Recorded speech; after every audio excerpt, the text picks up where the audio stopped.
Hey everyone, I'm Grant. Today I'm going to explain the differences between some of the leagues and the leagues you can join, as well as my opinion on some first really important steps in getting started in Armored Combat. First off, I've been at it about 2 years now, so I'm still fairly new, but I went through a lot and I bought probably 2.5 to 3 sets worth of armor that aren't necessarily extra pieces. So I've had some experience with some of this, and I've seen a lot of new people come to the sport, and I've helped some new people come into the sport. So I figure I'd share what I've been through and some of my opinions on what you should do and where you should go. First off, yes, it's real combat. It's real steel, real armor, real weapons. They're blunted, but it really can hurt. We're also really hitting each other. In this sport, there are no choreographed fights or staged outcomes. It's really who really does the best and who really has the upper hand or takes an opportune moment and wins. That's all there is to it. It is considered a reenactment sport, but that's more about the fact that we reenact the medieval sport with tournaments and things. For example, we fight in a list, which is a wooden barrier that you see in a lot of things. Sometimes people use cattle pens too, but that is what they used to fight in tournaments. So it's a reenactment sport. We're still recreating the feel of it with the armor, weapons, and everything being close to historically accurate instead of like cosplay style stuff or something like that. There's real injuries, real pain. I've seen torn ACLs. Recently, or at least a torn lower bicep. Hopefully it's not that bad. But it takes a lot of training, focus, and attention. And it's a lot of work. The first thing you're going to want to do is decide which league you actually want to join. So there's H&B, or Historical Medieval Battle, and IMCF, International Medieval Combat Federation. There are differences in both of those leagues. It's mostly in the rules and exactly what you can wear. But a lot of the American teams do IMCF, so it's easier just to go with that at first and find a team, the first thing. H&B has a lot more strict rules on the types of leather and different things and which armor you can actually use in your historical period that you're picking. So it's typically easier to go IMCF, but it depends on what you want as well.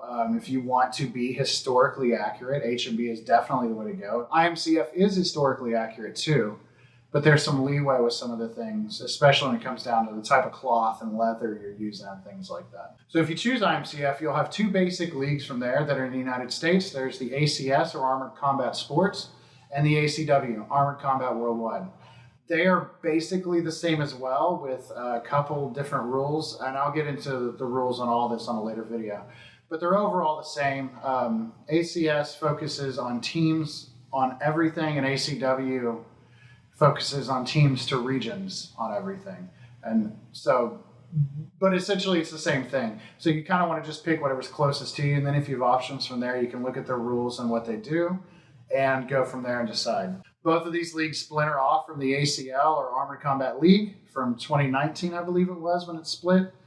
So again, there's just not much difference. But if you see Armored Combat League, that's not exist anymore. It's Armored Combat Sports, ACS, or Armored Combat Worldwide, ACW. So I'm going to leave links in the description below on both of those leagues and H&B as well. There's team finders on the ACS and ACW websites, so use those, find what's closest to you, and go from there to, meet up in a practice. In the meantime, check out videos of the team that's closest to you and see if they have any on YouTube or TikTok, any social media, whatever, and see if you like what they're doing. And I also have videos on my channel, a whole bunch, so if you just want to see the sport in general, or if you're close to the Houston area, then check those out on my channel as well, or check them out anyway. The next step? Just joking. Don't do that yet.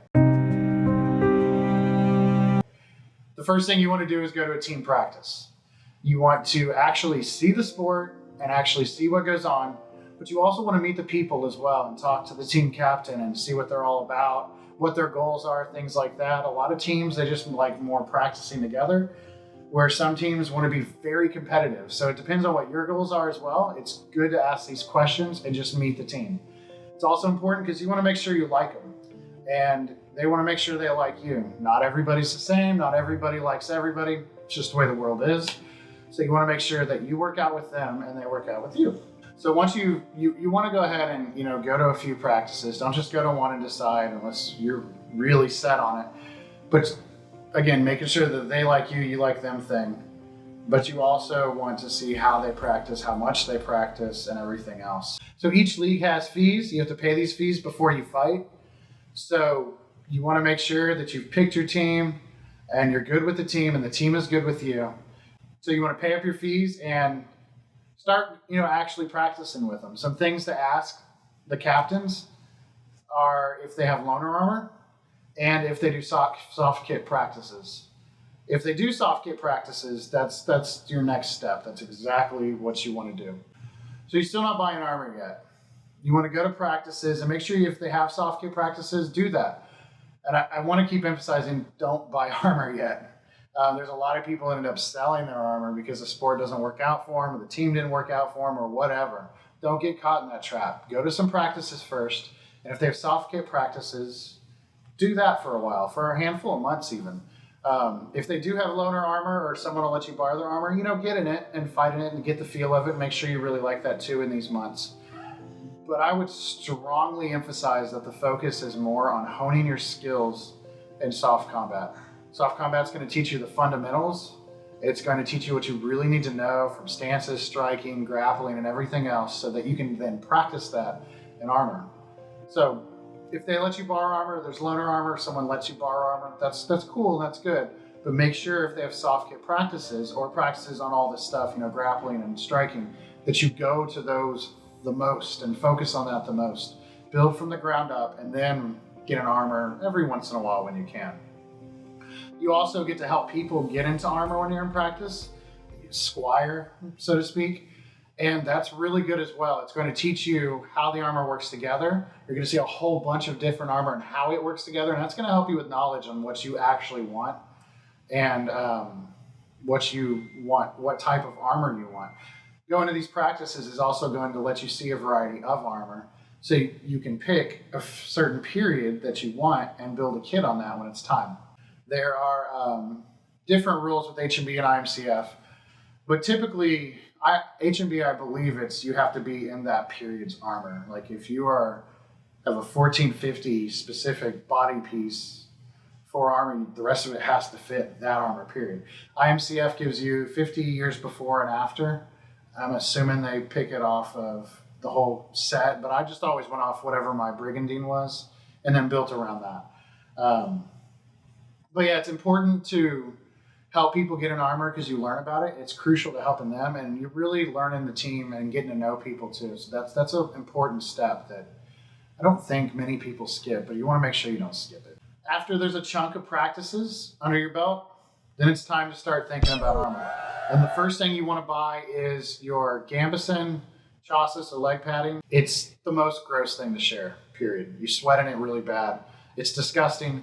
And with all the sickness going around and everything else, you really want to be sanitary. So I would highly recommend buying that first. If you buy it with stuff, fine. But buy that first. No one wants to share it, period. It happens, but no one wants to share it. So get that first. There's cops. Don't wait. From here, it's time to buy armor. Finally, right? Some people want to buy a weapon first. And that's okay because you do want to train with a weapon you like and want to use the most. Some people are up for just doing a variety of different weapons, and that's good too. So then it wouldn't matter to buy a weapon first anyway. Typically, teams are going to have enough weapons so where you can borrow one. Not everybody's going to let you though, because if they break, it's not on you, it's on them, and they're not cheap. But buy armor first. So you want to get your helmet, your gauntlets, or your gloves, and your body piece first, which whether you choose a brigandine or a cuirass. Those are the hardest pieces to fit to someone else. And if you follow these steps and you've done it before, you'll learn from using loaner armor that it is not a one-size-fits-all at all. You can actually get hurt from it sometimes. There's gaps a lot of the time. I had a lot of problems where it was pinching on me and stuff, so my movement was very restricted when I was in loaner armor. So get those pieces first. Those three: helmet, gauntlets, and either brigandine or a I keep forgetting the word, or a cuirass. I would also recommend getting the helmet very first because it's just not pleasant to share, especially sweating in it and stuff. It's not cool. Sometimes your head, you can get hit and it does bleed and things like that. You don't really want to share it. And to me, that is the grossest piece to share by far. Also remember to check on the rules when you're joining your team, whichever league it would be. I've made a lot of mistakes on Armor because I want to do both leagues eventually. I am prepping to do both leagues. But with H&B, they're more strict, and you have to have that specific set, from what I understand. And my mistake was not checking completely with people, and you should. So when you're going to buy something, talk to your team captain, but you can also go to H&B and ask the authentication committee, or you can ask the league leaders in ACW and ACS. They're all very helpful. Typically, they're willing to help about anything. But also ask your team captain and your teammates. They can usually help too, but it's good to make sure you follow the rules. You want to make sure you do it because you have to follow the correct rules for the region of armor you buy and the time period of armor you buy. And it's really important. In the states and tournaments and stuff, sometimes they're more lax. But when you start to get to like regionals and nationals and things like that, they get a lot more strict. So you want to make sure that you actually pick your time period and your region of the armor and stick with that and make sure the things are getting fit into it. This includes your weapon too. It has to actually fit with your armor, especially for H&B. So make sure you check with it and get the right stuff so you don't make the same mistakes I did, because I ended up having to sell back pieces and different things like that, and it was just not very fun. There are also stock pieces of armor you can buy from armor makers in different stores, or you can buy custom, and I'll put links of the ones I really like down below. But it's not the only ones that are good by far. Buying stock pieces, it's not always going to fit you right. You could get lucky. Some of my stuff I've gotten lucky, but some of it's just either too big or too small in different spots. So custom is way better, but custom is way more expensive typically, especially if you're buying off of Facebook where it's already been used, which is definitely an option. Some of my stuff is from that, but it doesn't always fit right. So, do what you have to do to get into the sport. I bought almost everything I had off Facebook when I first started, and I had a pretty good set off of it. I bought a few stock pieces as well, which I'm still using. And this Brigandine here actually was one of the first ones I bought that was to actually fit me. What they'll usually do for stock items is ask for your measurements, and you'll send them off, and they'll pick the closest thing to that. Custom is by far the best. You have to measure everything very well. You have to measure in a gambeson and leg padding if you use it too. You need to use all the Under Armour stuff that you're going to use when you measure. I also have a lot of armor reviews on my channel, so check those out. They're going to help kind of see what problems I had. They're not always the same problems across the board. I've had some gauntlets that just were horrible for me and a friend, but we have 2 other people and they were great.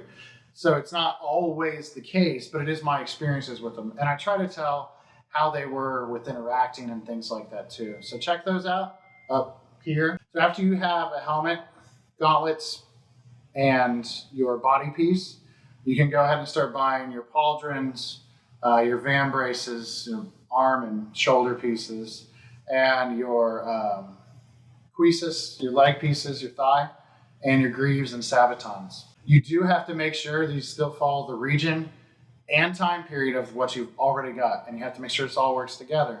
There are wrong pieces. People do make mistakes with them, and you either keep it or sell it. It depends on how much money you got. So make sure everything matches for its region.